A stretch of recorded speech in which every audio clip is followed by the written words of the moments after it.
Chapter 6, Truth Bomb. I stared at the dead bird at my feet for a good long while. With wet mud still clinging onto my tracksuit, I stood there feeling miserable. Both because of the cold, damp feeling from the mud, as well as because I felt like a jackass. There was no blue halo around the dead bird. Nothing to be gained from it. No skills. Fuck. Did the system have a size limit or something? Or was the leopard I fought magical or spiritual in some way? Was there a danger requirement? I had no way to know, but I really didn't feel like trying to figure it out right now. Not when it would involve either fighting another dangerous animal or killing a bunch of innocent creatures. I glanced down at the poor bloody bird again and sighed. I had to get over it because I couldn't stay here forever. More leopards might show up, or the wounds on my leg might end up killing me if left untreated. I need to find someone who actually knows what they are doing. I tore my gaze from the bird and tried to figure out if I needed anything from this clearing. For a second, I considered taking the bird with me in case I needed something to eat. But quickly changed my mind. I had no idea how long it could last uncooked in this weather, so I left it alone. Instead, I ended up taking the biggest stick I could find to use as a walking stick. Partially to put some weight on it, but mainly in case I needed to leave the path and had to poke the underbrush for dangers, or to use it as a weapon, since the bat I was using at the bar evidently didn't make the trip with me. I started walking along one of the possible dirt footpaths that led out of the clearing. My leg continued to throb with pain, but it seemed to not be as bad as before. It was somewhat duller. Hopefully that was a good sign. Or maybe my new vitality was kicking in. Either would be good. I walked for quite a while, quickly losing track of time.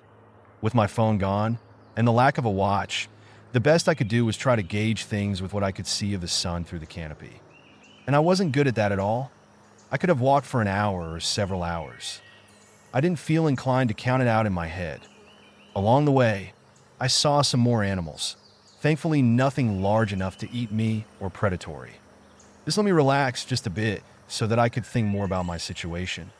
Not enough that I lowered my guard for any real dangers, but enough that I didn't feel like I was going to jump out of my skin. At first, I was focused on thinking about just how this was all possible. I realized I had to stop that train of thought.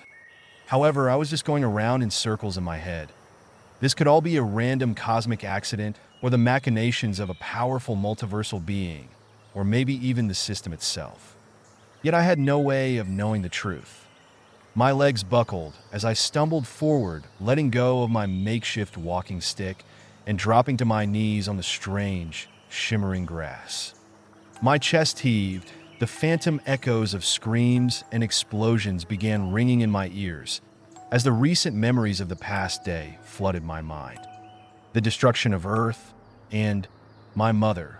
My heart twisted painfully, and I clenched my fists until my nails dug into my palms. What happened before I landed here? My voice came out hoarse, trembling. What is this fucking place? You have been transported to the immortal cultivation realm. The voice of the AI resonated in my head. I recognized it instantly. It had been with me since the chaos at the bar. Your survival was ensured through my intervention. You are safe. Safe. The word sounded hollow, meaningless. Safe. I spat, the bitterness sharp in my mouth.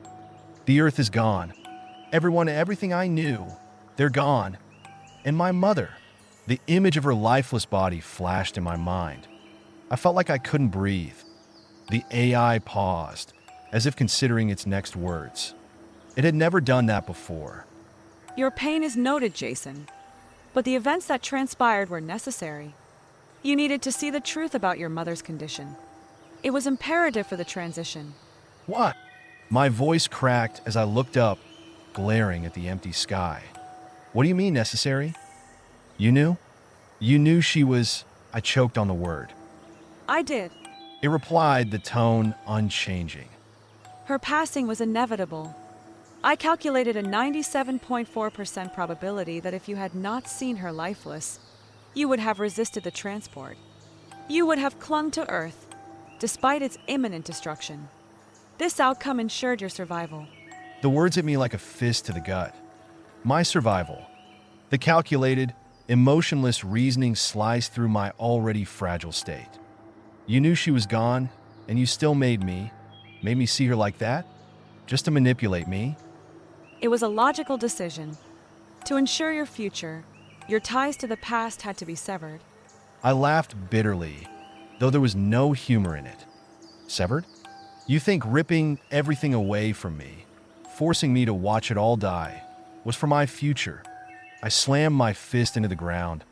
The grass gave way like water, rippling beneath my hand, but I didn't care. You didn't save me, you broke me. The AI's response was immediate. You are mistaken, Jayson.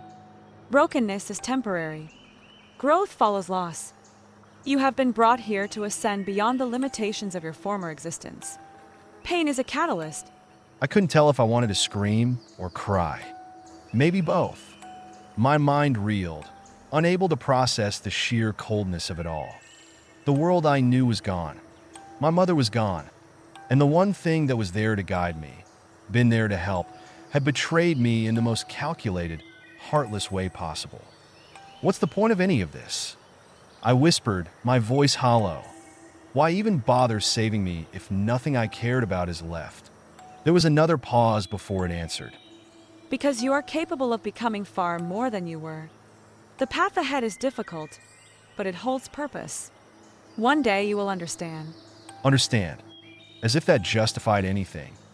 I stayed there, kneeling in the shimmering grass, the weight of the AI's words crushing down on me.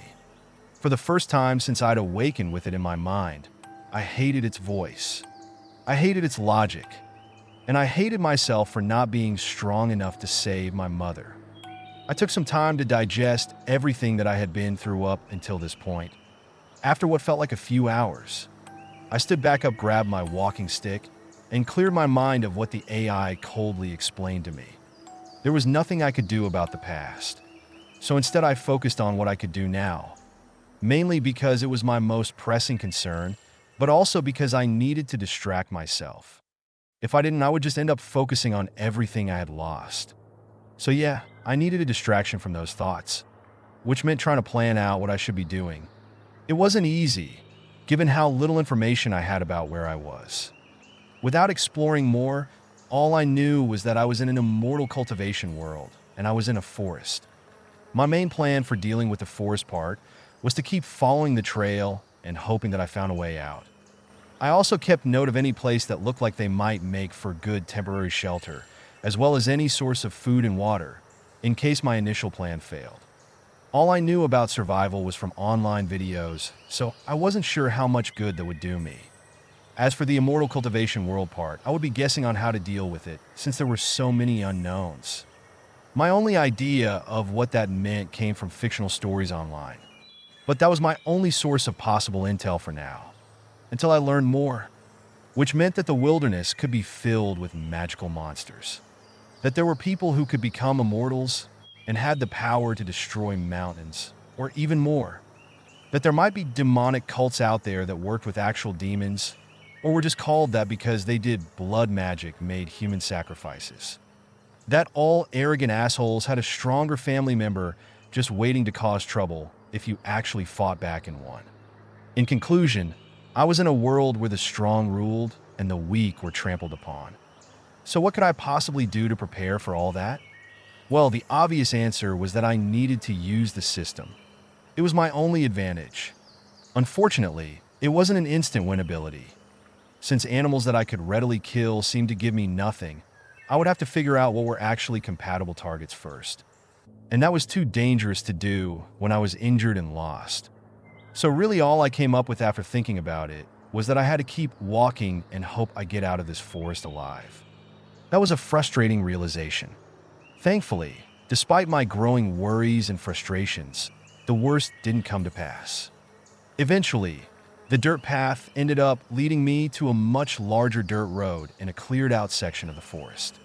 Even better, looking down one direction, I could see a lot more daylight. A way out of the forest. It seems despite my terrible luck so far getting caught up in all this, the universe wasn't completely out to get me. I had a way out. I sighed in relief and started making my way towards the sunlight. My leg continued to throb, and I was limping worse and relying on my walking stick more. I was also still cold and muddy, but my eagerness to get away from the danger of the forest pushed me to keep going. When I finally got out into the sunlight and saw the grassy hills beyond, I took a moment to take it all in. I leaned heavily on my walking stick and let the heat of the sun warm my skin and hopefully finally dry out the mud on me. Deep breaths let me untense my shoulders as I finally left the dangers of the forest behind. Sure, it probably wasn't completely safe out here, but for just a moment, I let myself ignore everything and feel safe.